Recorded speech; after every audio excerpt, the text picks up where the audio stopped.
Mr. Speaker, I rise today grieving for Virginia Beach, a great city in our district where the year's most devastating mass shooting happened last Friday. That morning, 12 innocent people left their homes from work, but they didn't return home to their families, and they never will. 11 of them were devoted public servants with more than 150 years of combined experience, and one was a dedicated contractor. I'm honored to remember them today. Lakita C. Brown, a right-of-way agent who lived in Chesapeake, was an avid traveler who chronicled her trips to New York City, Europe, and West Africa. A friend of hers called her Ms. Worldwide. Her 40th birthday was coming up in November. Ryan Keith Cox, an account clerk who lived in Virginia Beach, had a golden voice and sang in his church choir. He had recently accepted his own calling to the ministry to follow in the footsteps of his father, Pastor E. Ray Cox, a friend and the pastor of New Hope Baptist Church. During the shooting, Keith guided colleagues to safety, but did not join them so he could look out for others.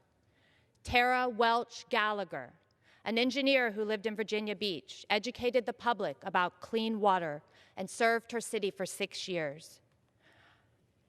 Tara's survivor included her husband and her 22-month-old son. Her husband told a reporter, "She was everything to me." Mary Louise Gale was a right-of-way agent who lived in Virginia Beach. A proud grandmother had just turned 65, and her children planned to take their mom to Portland later this month to celebrate her birthday. Alexander Mikhail Gusev, a right-of-way agent who lived in Virginia Beach, moved from Belarus to seek a better life in America. He was a generous and thoughtful person who was said to grab his lawnmower and cut his neighbor's lawn without even being asked.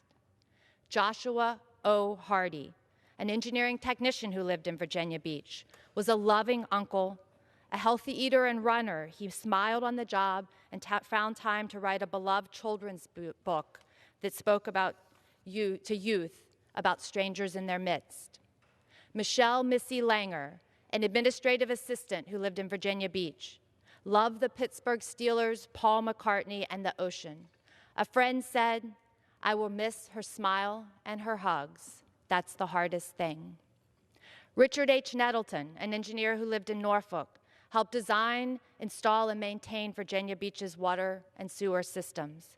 An Army and veteran, he enjoyed mentoring young engineers. Catherine A. Nixon, an engineer who lived in Virginia Beach, was a devoted wife and mother to 3 daughters, one of whom was just 15 months old. According to her neighbor, her final call was to her husband just moments after she was shot. Christopher Kelly Rapp, an engineer who lived in Powhatan, played the bagpipes and loved Scottish music. Compared by some to Mr. Rogers, he was known as encouraging and enthusiastic. Herbert Burt Snelling, a contractor who lived in Virginia Beach and was visiting the municipal center for a permit. He led his church's security team, and in his work, he did everything from small handyman repair to building homes.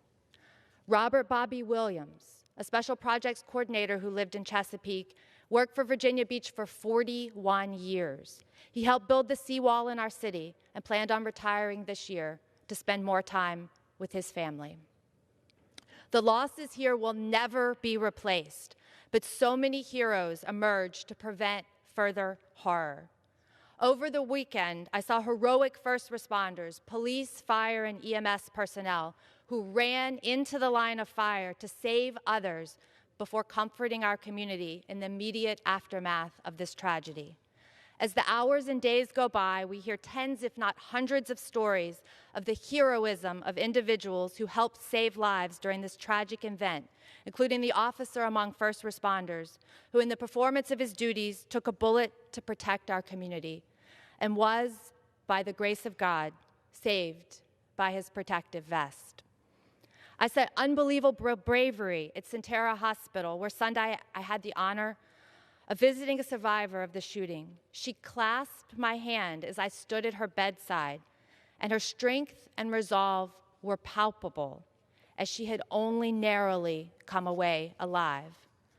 I saw love and hope at heartfelt vigils across our community where people of all faiths joined in prayer to remember those who left us all too soon. I saw strength amongst city leaders and police chiefs as they addressed our grieving community, determined to remember the 12 we lost far too soon. Grieving for Virginia Beach and for those that we lost. Those who knew the victims are making statements that we need to hear. Bert Snelling's neighbor told the Virginian Pilot reporter, "It's the world we live in now, and it's a shame." A friend of Missy Langer's told the Washington Post, "This kind of stuff has got to stop." And another friend said, "She didn't deserve to die like that." None of them did. This is a moment where doing nothing is no longer an option. To prove that point, all we have to do is look at the first responder who ran into the building and took a bullet to protect his fellow citizens. To him, it was never an option to not act. If there's a lesson that we take out of this tragedy, all we have to do is look at him. We must run into the building together. We must act. Thank you.